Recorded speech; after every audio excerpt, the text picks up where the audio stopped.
Whitney Moore Young, Jr. was an American civil rights leader. He spent most of his career working to end employment discrimination in the United States and turning the National Urban League from a relatively passive civil rights organization into one that aggressively worked for equitable access to socioeconomic opportunity for the historically disenfranchised. Early life and career: Young was born in Shelby County, Kentucky, on July 31, 1921, to educated parents. His father, Whitney M. Young, Sr., was the president of the Lincoln Institute, and served twice as the president of the Kentucky Negro Educational Association. Whitney's mother, Laura Young, was a teacher who served as the first female postmistress in Kentucky, being appointed to that position by President Franklin D. Roosevelt in 1940. Young enrolled in the Lincoln Institute at the age of 13, graduating as his class valedictorian, with his sister Margaret becoming salutatorian, in 1937. Young earned his Bachelor of Science in Social Work from Kentucky State University, a historically black institution. Young had aspirations of becoming a doctor at Kentucky State. During this time at Kentucky State, Young was also a forward on the university's basketball team, and was a member of Alpha Phi Alpha fraternity, where he served as the vice president. He became the president of his senior class, and graduated in 1941. During World War II, Young was trained in electrical engineering at the Massachusetts Institute of Technology. He was then assigned to a road construction crew of black soldiers supervised by Southern white officers. After just 3 weeks, he was promoted from private to first sergeant, creating hostility on both sides. Despite the tension, Young was able to mediate effectively between his white officers and black soldiers angry at their poor treatment. This situation propelled Young into a career in race relations. After the war, Young joined his wife, Margaret, at the University of Minnesota, where he earned a master's degree in social work in 1947 and volunteered for the St. Paul branch of the National Urban League. He was then appointed as the Industrial Relations Secretary in that branch in 1949. In 1950, Young became president of the National Urban League's Omaha, Nebraska chapter. In that position, he helped get black workers into jobs previously reserved for whites. Under his leadership, the chapter tripled its number of paying members. While he was president of the Omaha Urban League, Young taught at the University of Nebraska from 1950 to 1954, and Creighton University from 1951 to 1952. In 1954, he took up his next position, as the first Dean of Social Work at Atlanta University. There, Young supported alumni in their boycott of the Georgia Conference of Social Welfare in response to low rates of African American employment within the organization. Young and his wife Margaret were the first blacks to join the United Liberal Church, and Whitney would eventually join its board of trustees. Due in part to the Young's influence, the church stopped having its annual picnics at segregated parks and became integrated, not just desegregated. Many in the congregation were active in the civil rights movement, and the Reverend Martin Luther King, Jr., then assistant to his father at nearby Ebenezer Baptist Church, was a pulpit guest. In 1960, Young was awarded a Rockefeller Foundation grant for a postgraduate year at Harvard University. In the same year, he joined the NAACP and rose to become state president, where he was also a close friend of Roy Wilkins, its executive director. Executive Director of National Urban League, in 1961, at age 40, Young became Executive Director of the National Urban League. He was unanimously selected by the National Urban League's Board of Directors, succeeding Lester Granger on October 1, 1961. Within 4 years he expanded the organization from 38 employees to 1,600 employees, and from an annual budget of $325,000 to one of $6,100,000. Young served as president of the Urban League until his death in 1971. The Urban League had traditionally been a cautious and moderate organization with many white members. During Young's 10-year tenure at the League, he brought the organization to the forefront of the American civil rights movement. He both greatly expanded its mission and kept the support of influential white business and political leaders. In a 1964 interview with Robert Penn Warren for the book Who Speaks for the Negro, Young expressed the mission of the Urban League not as ground-level activism in itself but as the supplement and complement of the activities of all other organizations. He states, "We are the social engineers, we are the strategists, we are the planners, we are the people who work at the level of policy making, policy implementation, the highest echelons of the corporate community, the highest echelons of the governmental community both at the federal, state and local level the highest echelons of the labor movement." As part of the League's new mission, Young initiated programs like Street Academy, an alternative education system to prepare high school dropouts for college, and New Thrust, an effort to help local black leaders identify and solve community problems. Young also pushed for federal aid to cities, proposing a domestic Marshall Plan. This plan, which called for $145 billion in spending over 10 years, was partially incorporated into President Lyndon B. Johnson's War on Poverty. Young described his proposals for integration, social programs, and affirmative action in his two books, To Be Equal and Beyond Racism. As executive director of the League, Young pushed major corporations to hire more blacks. In doing so, he fostered close relationships with CEOs such as Henry Ford II, leading some blacks to charge that Young had sold out to the white establishment. Young denied these charges and stressed the importance of working within the system to effect change. Still, Young was not afraid to take a bold stand in favor of civil rights. For instance, in 1963, Young was one of the organizers of the March on Washington despite the opposition of many white business leaders. Despite his reluctance to enter politics himself, Young was an important advisor to Presidents Kennedy, Johnson, and Nixon. In 1968, representatives of President-elect Richard Nixon tried to interest Young in a cabinet post, but Young refused, believing that he could accomplish more through the Urban League.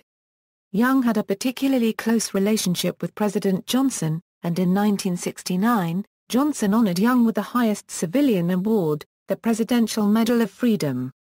Young, in turn, was impressed by Johnson's commitment to civil rights. Despite their close personal relationship, Young was frustrated by Johnson's attempts to use him to balance Martin Luther King's opposition to the increasingly unpopular Vietnam War. Young publicly supported Johnson's war policy, but came to oppose the war after the end of Johnson's presidency. In 1968, Herman B. Ferguson and Arthur Harris were convicted of conspiring to murder Young as part of what was described as a black revolutionary plot. The trial took place in the New York State Supreme Court, with Justice Paul Balsam presiding. Leadership at the National Association of Social Workers. Young served as president of the National Association of Social Workers, from 1969 to 1971. He took office at a time of fiscal instability in the association and uncertainty about President Nixon's continuing commitment to the war on poverty, and to ending the war in Vietnam. At the 1969 NASW Delegate Assembly, Young stated, "First of all, I think the country is in deep trouble. We, as a country, have blazed unimagined trails technologically and industrially. We have not yet begun to pioneer in those things that are human and social. I think that social work is uniquely equipped to play a major role in the social and human renaissance of our society, which will, if successful, lead to its survival, and if it is unsuccessful, will lead to its justifiable death." NASW News, May 1969. Mr. Young spent his tenure as president of NASW ensuring that the profession kept pace with the troubling social and human challenges it was facing. NASW News articles document his call to action for social workers to address social welfare through poverty reduction, race reconciliation, and putting an end to the war in Vietnam.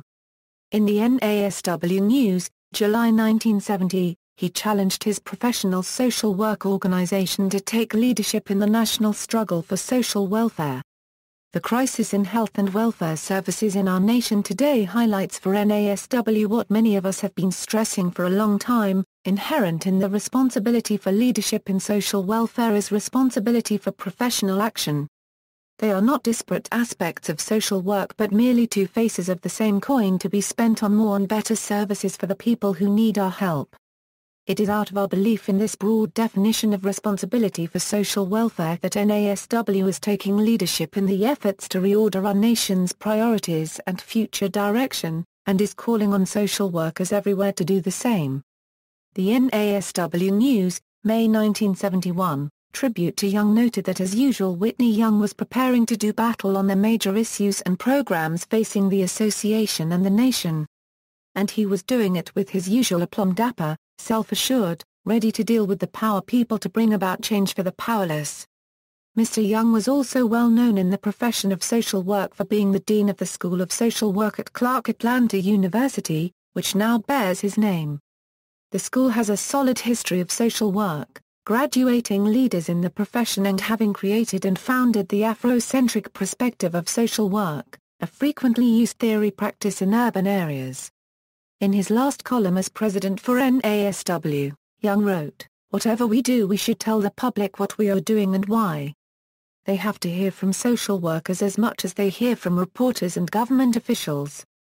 Death. On March 11, 1971, Whitney Young died of a heart attack after swimming with friends in Lagos, Nigeria, where he was attending a conference sponsored by the African American Institute. President Nixon sent a plane to Nigeria to collect Young's body and traveled to Kentucky to deliver the eulogy at Young's funeral. Legacy. Whitney Young's legacy, as President Nixon stated in his eulogy, was that he knew how to accomplish what other people were merely for. Young's work was instrumental in breaking down the barriers of segregation and inequality that held back African Americans. Namesakes equals. The Whitney Young School of Honors and Liberal Studies at Kentucky State University was named after him. Many sites across the country are named after Young or have memorials dedicated to him. For instance, in 1973, the East Capitol Street Bridge in Washington, D.C., was renamed the Whitney Young Memorial Bridge in his honor.